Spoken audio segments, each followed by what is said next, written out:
Je connais Sami Balochi depuis beaucoup d'années parce que j'ai pu faire ta connaissance, Sami, quand tu étais jeune photographe et tu participais au Goethe Workshop.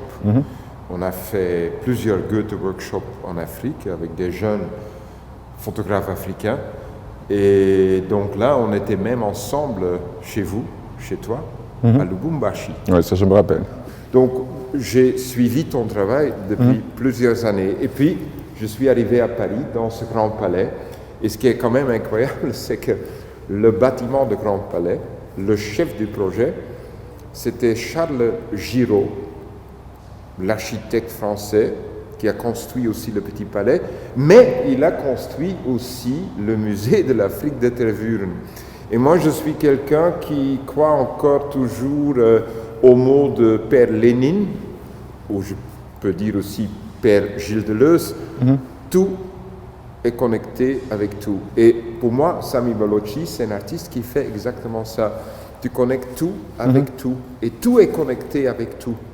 Et puis on s'est dit, il y a la saison Africa 2020, et puis je me disais, qu'est-ce qu'il faut faire? Parce qu'on est ici dans ce grand palais de Charles Giraud, et depuis le début, il y a des socles vides. Et puis on a parlé ensemble d'un projet dans le cadre, dans le contexte Africa 2020, dans le contexte du Grand Palais, et aussi il y avait quand même cette invitation, ces socles vides.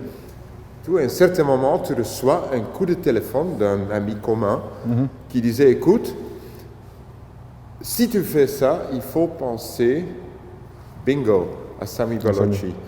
Et là, Iman Fares, qui est formidable et qui te représente depuis quelques années quand même, elle a dit, écoute, on va vous aider parce que ça, c'est un projet unique. Pourquoi tu as accepté ce projet? L'idée, c'est qu'il y a le socle, il y a aussi le bâtiment derrière, il y a l'histoire du bâtiment. Ça m'intéressait de faire ressortir en fait tous ces éléments liés au patrimoine, liés à l'architecture, liés aux conditions d'exposition, mais questionner tous ces éléments dès la base, quoi. Tous ces éléments, pour moi, m'intéressaient dans l'écriture de ma pièce. Et ainsi, je me base notamment sur le sousaphone et le corps d'harmonie, qui sont des instruments qui appartenaient à la fanfare militaire, au corps expéditionnaire militaire français qui était présent en Louisiane. Et c'est au moment du retrait du corps expéditionnaire en 1803, après que Bonaparte ait revendu la Louisiane, que le corps expéditionnaire s'en va et dépose ou abandonne ou alors brade les instruments de musique.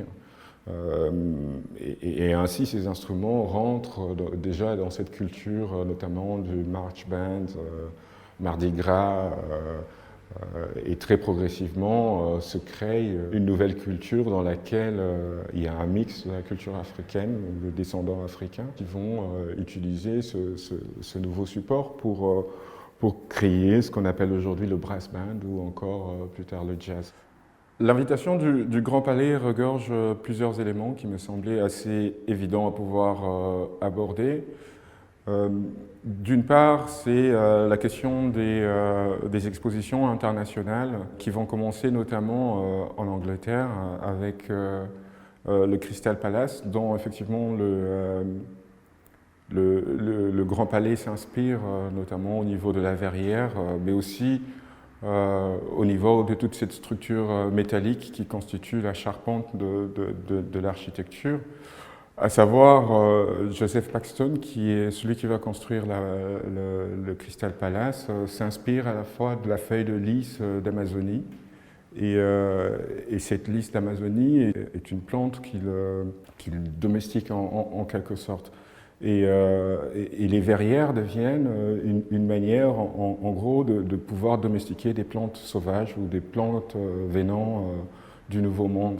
Et les expositions internationales sont aussi ça. On connaît par exemple les expos de 1895 en Belgique, toutes ces expositions sont très liées aux nouvelles colonies et ces mondes qui sont conquis par les colonisateurs. Et donc pour moi, c'était intéressant de pouvoir aborder l'invitation en remettant toutes ces questions en cause, parce qu'à la fois, il y a l'exposition internationale de 1900 qui va être à la base de la construction du Grand Palais, d'une part, mais il y a aussi l'idée de présenter la modernité qui, du reste, est très très liée à la question coloniale.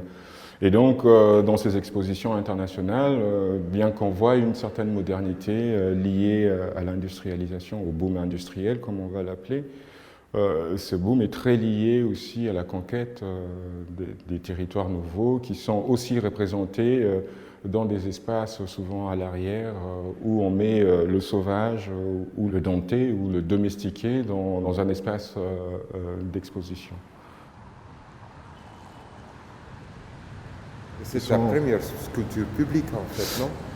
C'est ma première sculpture publique. À l'extérieur. À l'extérieur. À l'extérieur. Ouais. Bah, pour moi, ça reste quand même. Enfin, je reste dans un dispositif d'exposition parce qu'il y a les deux. Dispositif d'exposition. Pour moi, c'est comme une installation. Enfin, le fait que j'aie deux socles qui se parlent, donc ça reste un espace de dialogue entre ces deux sculptures, quoi. Les sculptures vont partir à la fermeture du Grand Palais, donc fin février 2021, et espérons qu'ils vont retourner chez nous à l'occasion de l'ouverture du Grand Palais, le nouveau Grand Palais.